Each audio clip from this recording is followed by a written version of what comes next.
My name is Dr. Mary Ihnenfeld. Please just call me Mary. We have a really small group, so questions come up, like interrupt me, okay? So I am guessing that you are here either because maybe you self-injure or you know somebody who self-injures, or you're just curious about it. And so one of the things I wanted to talk about is like why people self-injure. And I think this is important because I think a lot of adults, and maybe your adults, don't understand. And I think that so many people think that self-injury is kind of like that gateway to suicide. And it's not typically. Just like so many people think that pot is the gateway drug to cocaine and heroin and all that kind of stuff. And so a lot of times, if your adult finds out that there is self-injury going on, they overreact and they're like, oh my God, my kid is going to kill themselves. And people end up in the hospital and all kinds of stuff. And it's usually not in a suicide attempt. It's usually not a gateway to suicide. But a lot of adults think that. Some therapists think that. So the question is, why do people engage in self-injury? And it's a really hard question to answer. But the easy answer, the quick answer, is that it tends to make people feel better, or it changes how they feel.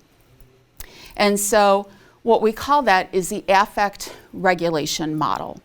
And so affect is the experience of your feelings, of your emotions, of your mood. And so when you engage in self-injury, it kind of changes that. Grace said, I did DBT training, and I'll talk about what DBT is here in a minute. I did that back in 1998. So I've been practicing for a really long time. And all the people along the way that I have worked with who have engaged in self-injury have told me one of two things, usually. One, that self-injury either makes them feel something, that they typically feel numb, and so they feel something, or they feel something all the time, and self-injury makes them kind of numb out. And so it changes how they feel. And so just changing how they feel is a good thing for them. So if you're in constant pain, changing that pain to something different or numbing that pain is a good thing, right? So it's an emotion regulation skill. It's a coping skill. It may not be a healthy one, but it's a coping skill. Oh, and this is not a very good slide because you really can't see this very well. But what it says is that when people are able to regulate emotion, and according to research, one of the things they have to be able to do is label, monitor, and modify their emotional reactions and tolerate things. And so how do you tolerate things? How do you tolerate when you have urges? And how do you tolerate things in the short run? And if you don't have those skills and you can't tolerate, something less adaptive takes its place. So you end up doing something less healthy. That's why people end up drinking or using drugs or shopping on Amazon. Like, isn't Amazon great? Like, next day delivery, isn't that wonderful? Like, it's so easy. Like, immediate gratification. We live in a world where, like, sometimes this isn't fast enough. How many of you stream TV shows, right? Do you pay to, like, not have commercials? Yeah. Why? Because we just skip to the ads anyway. Right? Because they're annoying, right? And like, who wants to wait and watch commercials? I had a girlfriend, she was talking about her kids, and they used to record or stream all the time. And then her daughter was watching regular TV, and she's like, fast forward through the commercials. And mom had to explain that, like, you can't fast forward through the commercials, and her daughter was having a fit. And it's like, but this is life. Like, you can't fast forward through commercials when you're watching regular TV. So DBT is the treatment approach that is used for self-injury. It's one of the treatment approaches. It is very, very, very well studied, and it is evidence-based. What does that mean? It means there's been lots and lots and lots of research, and it is one of the most widely researched. And so, as Grace said, I'm a Linehan DBT certified clinician. Dr. Linehan, is the doctor who developed DBT therapy. So DBT is dialectic behavioral therapy. And dialects is this idea of opposites. So some people tend to think in black and white, right or wrong, all or nothing, good or bad. And dialects is this idea that I can hold two opposites at the same time, and they can both be true. So I can be mad at my kids, and I can still love them. I can be really, really angry at my husband and still love him. I can think I am ugly and still think I'm pretty at the same time, all right? And life is all about finding this balance. So that's what dialects is. It's all about opposites and then finding a balance. So I can want to hurt myself, and I can want to not hurt myself. And I can find this balance. Behavior therapy is just changing behaviors. So if you've ever had a dog, you may have come in, and this is my team from Grow Wellness that I work with. These are all my coworkers over here. You may have heard us talking about our animals. And right now, somehow, against my better judgment, I let my husband and my 11-year-old talk me into getting a puppy. You don't like dogs? I love dogs, but I said I would never get another puppy. That puppy is peeing all over the house. And it is not making me happy. All right? So when you train animals using behavioral therapy. All right? So when we let her out in the morning and I see her tinkle outside, I yell out the door, "Good dog, Amara, good dog, good girl." All right? I'm trying to get her to associate good girl with going potty outside. When I see her going potty inside, I say, no, you don't do that in the house. Okay? It's not working so well, but we're trying. All right? It'll take time. It'll take time. Probably another year. Oh, don't say that. Behavioral therapy is all about getting behaviors closer to the desired behaviors we want. All right? And so DBT has this piece of behavioral therapy in it. All right? It's not all about behavioral therapy, but there's a piece to it. And the dialects, back to dialects for a second, the biggest dialect there is in DBT is this opposite of change and acceptance. So we accept things as they are, and we also want to change things. Okay? So in DBT, Dr. Linehan, when she developed it, she actually started to work with women who were chronically suicidal. And what she found is that a lot of them just lacked skills.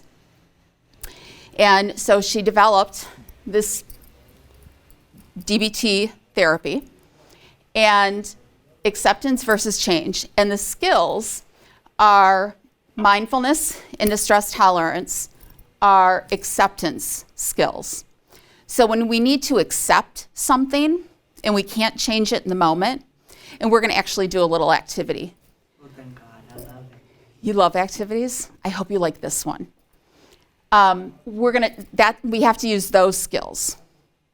If we have the chance and we can change something, we're going to use emotion regulation or interpersonal effectiveness skills. All right?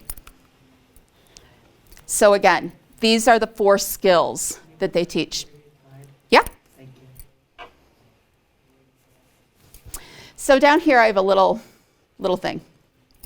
I want you guys to pay attention. See, guys, I said it. I want everyone to pay attention to something. I have both and down here. Do me a favor, just for a day, the rest of today, pay attention to the word but and listen to other people talk and how much people use the word but. I try to catch myself using the word but, and I try to use the word and instead. So I might say to my daughter, I'm really angry with you, but I still love you. When I say that, I've kind of invalidated that first part of the sentence, right? I'm really angry with you, but I still love you. And I'm going to change that. I'm really angry with you, and I still love you. Okay?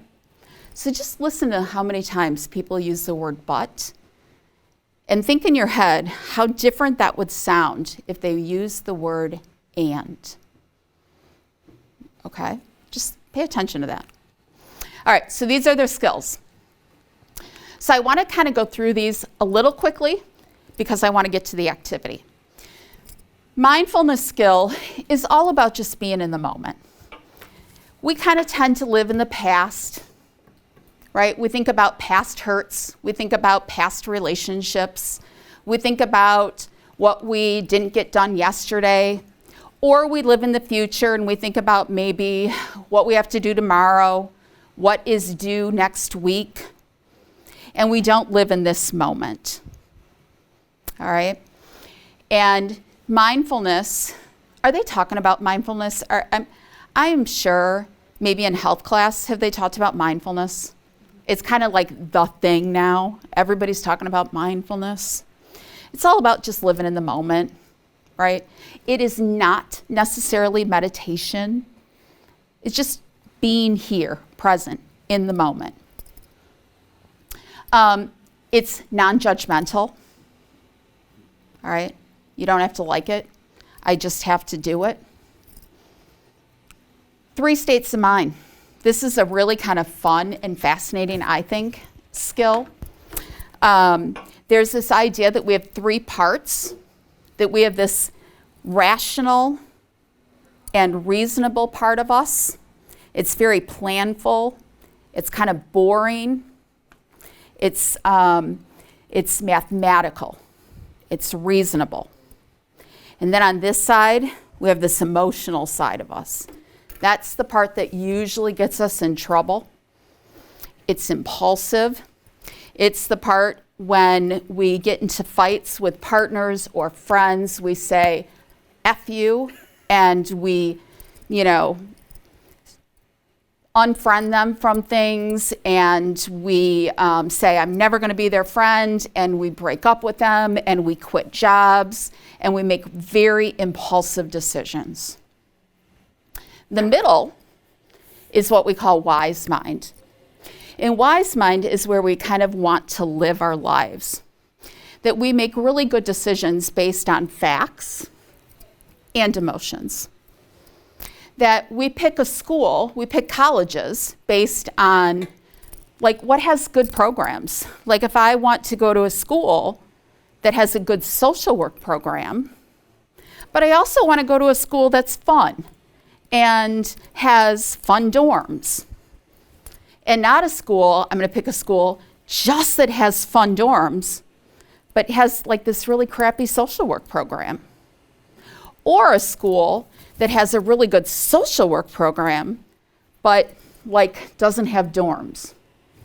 I want to pick a school that's kind of a little bit of both. Make sense? So what is mindfulness? Mindfulness is to observe, describe, and participate. And it's just doing that. It's to observe, to see, to notice. It's to actually put words on the situation and then to participate. All right?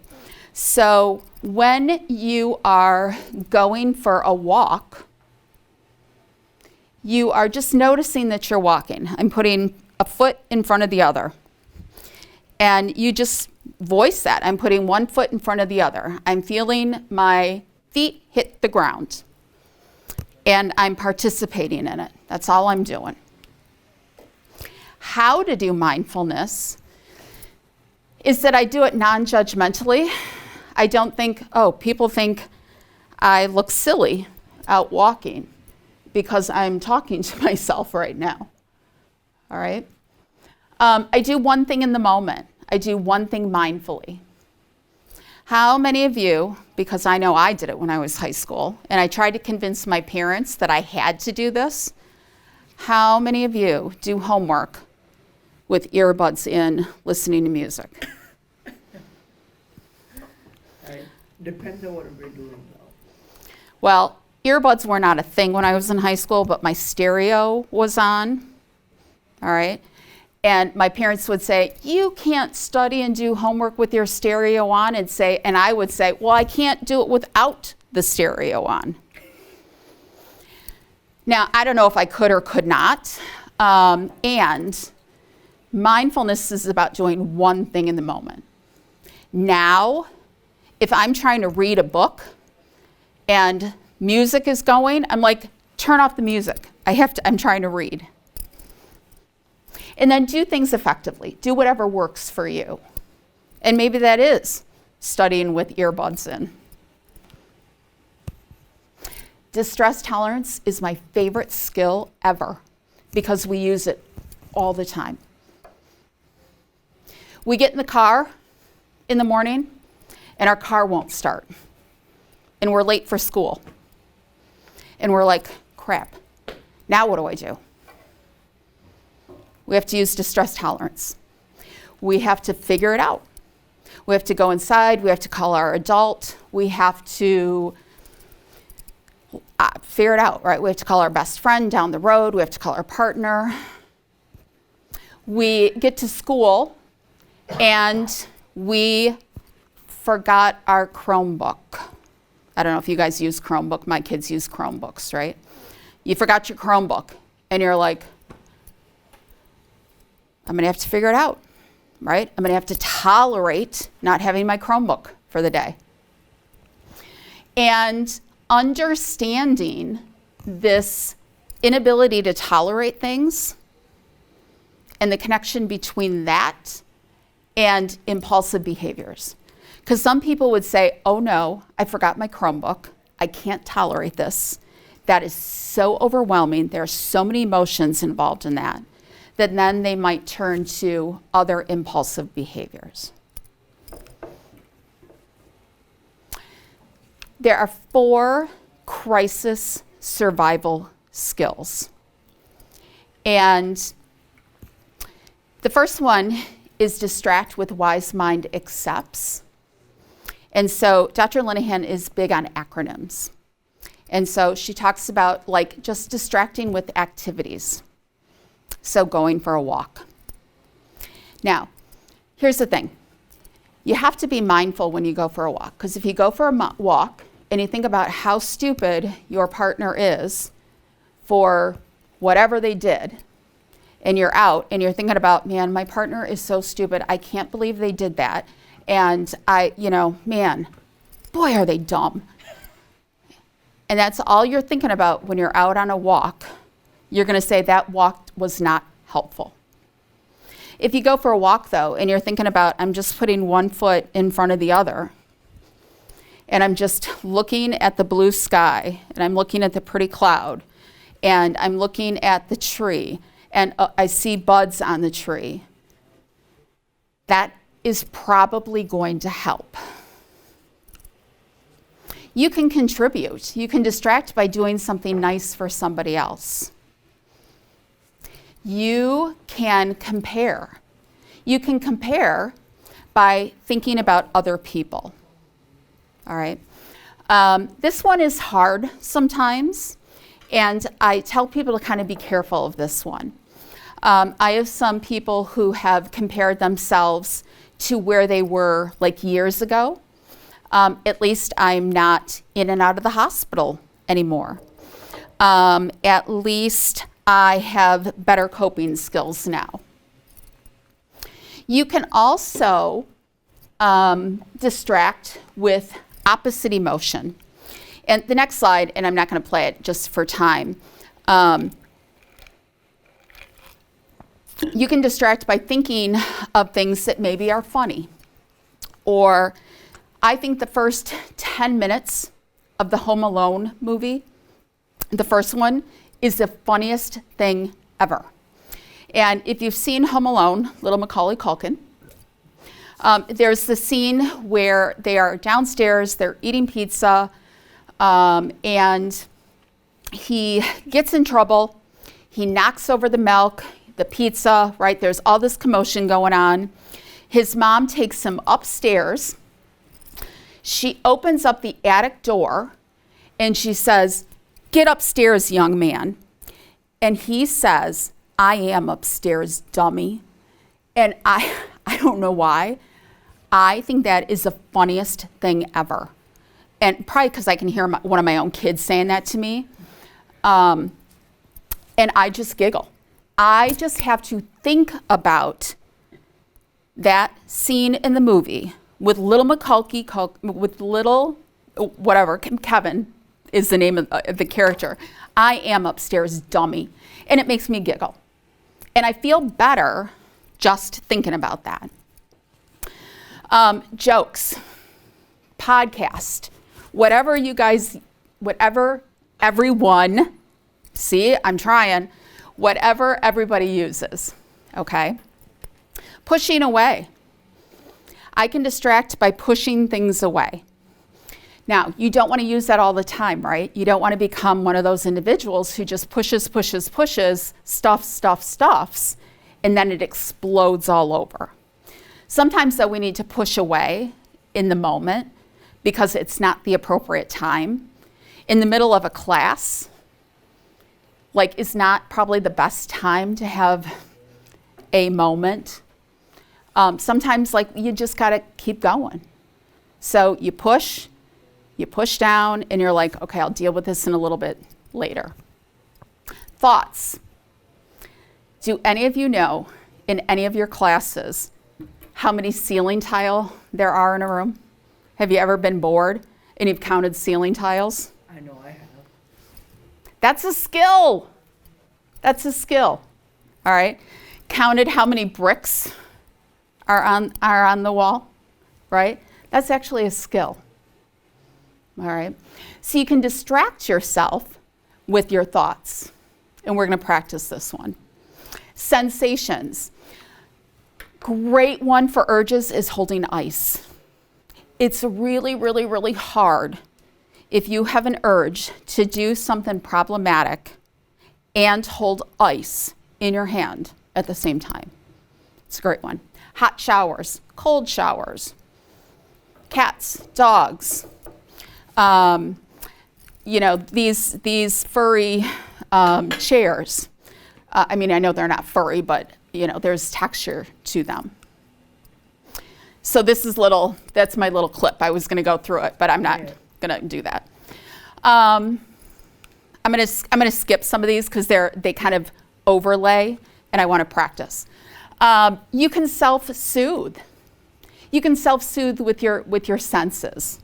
What do you like to look at? What is pretty? Some people, is it flowers? Is it, are pictures? I like lighthouses. I have a lighthouse about that high that is a stainless glass. Or, yeah, stained glass. And it flashes. That is pretty to me. That is soothing to me. This morning, when I got here, I was just sitting here rocking. Oh, I love rocking chairs. Like, that's just soothing to me, right? And hearing. What do you like to listen to? Music, right? Babies laughing. All that fun stuff. Taste. Taste just may be your favorite coffee. It might be tea. It might be a banana muffin. Okay? Smell. This is a great one for high schoolers, like hand lotion in your backpack. All that kind of stuff, right? There's lots of things you guys can use. Everybody can use. Touch. What do you like to touch? I like fuzzy socks. That's something that you can do. Again, I've seen my son is on the spectrum, and on his Chromebook, we have stickers that are textured, so he can, do some feeling stuff with. There's touch on his Chromebook, so you can self-soothe. Pros and cons. This is something that you cannot do in the moment. This is something you have to do ahead of time. And this is called a 4-square pros and cons.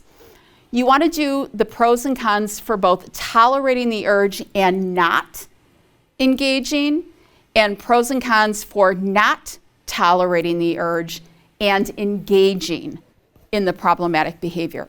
Because there are pros and cons for both. Some people will say, oh no, there's no pros for self-injury. Yeah, there is. Otherwise, you wouldn't do it. Here's the thing.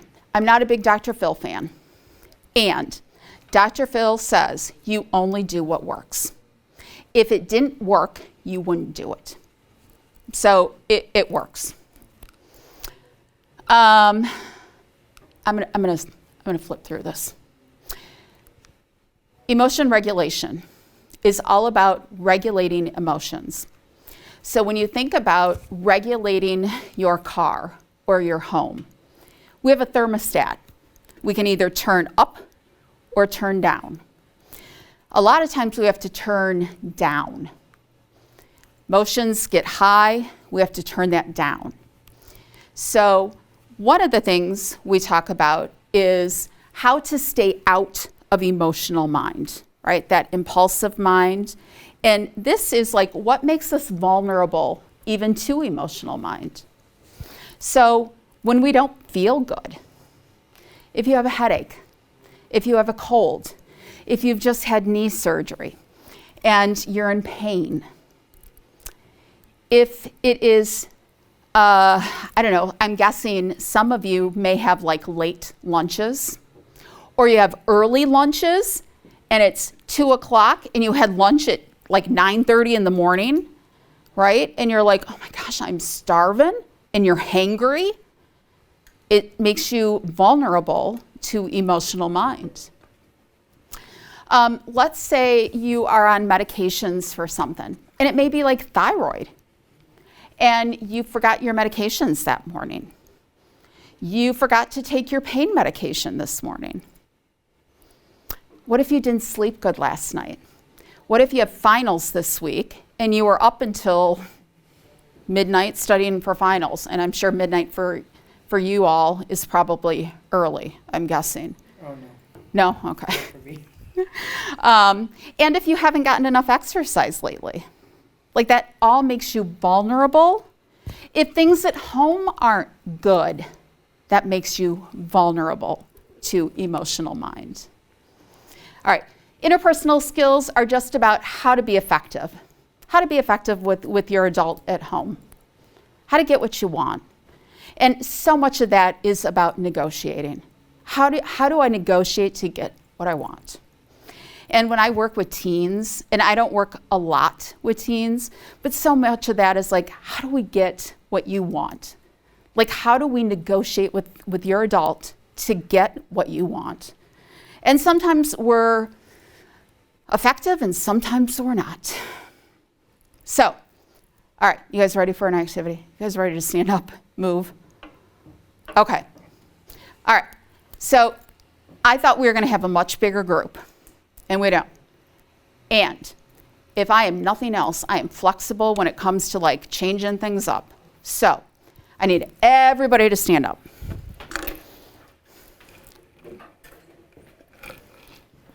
All right, so you're gonna wanna spread out just a little bit so you have enough room. Okay, what we're gonna do is we're gonna all do group one stuff first. All right, so what we're gonna do is we're gonna just put our arms out like this. Don't put them out yet because you're gonna get tired. Okay, so you're gonna put them out like this first, all right? When you start to feel the urge to put them down, they start to get heavy, you start to feel it, I want you to start to feed that urge. So what does that mean? I want you to start saying to yourself in your head, oh my gosh, this is horrible. The pain is never going to stop. This is horrible. Like, I can't believe Mary is making us doing this. I can't tolerate this any longer. Oh my gosh, this is horrible. Whatever you tell yourself, I want you to just keep telling yourself how horrible of an experience this is. All right? And you might be able to stand like this, and you may never feel the urge to put your arms down. Okay? But we're going to try it for 5 minutes. And as soon as you feel the urge, I want you to start telling yourself those things. Okay? We're going to try it again. This time, when you feel the urge, instead of saying how horrible it was, I want you to start singing the ABCs in your head. Have you guys ever heard the saying? Has everybody heard the saying? Like, it's always greener on the other side, right? You all heard that? And you know what they say? It's only greener where you feed it, where you water it. And the problem is with anxiety, especially anxiety and urges. People say, like, oh, my anxiety and my urge never goes away. It's because the problem is when it starts to go up, we start to feed it.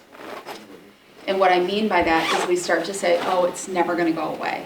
It's horrible. It's not going away. It's not going away. And we start to panic. Instead of just like letting it go up and peak and kind of come down on its own, we feed it. We feed this monster called anxiety or this urge. And then, of course, it's going to grow because we're feeding it. And so we need to get the weed killer out. And that weed killer is just like our patience and sitting with it. And I'm going to tell you a secret.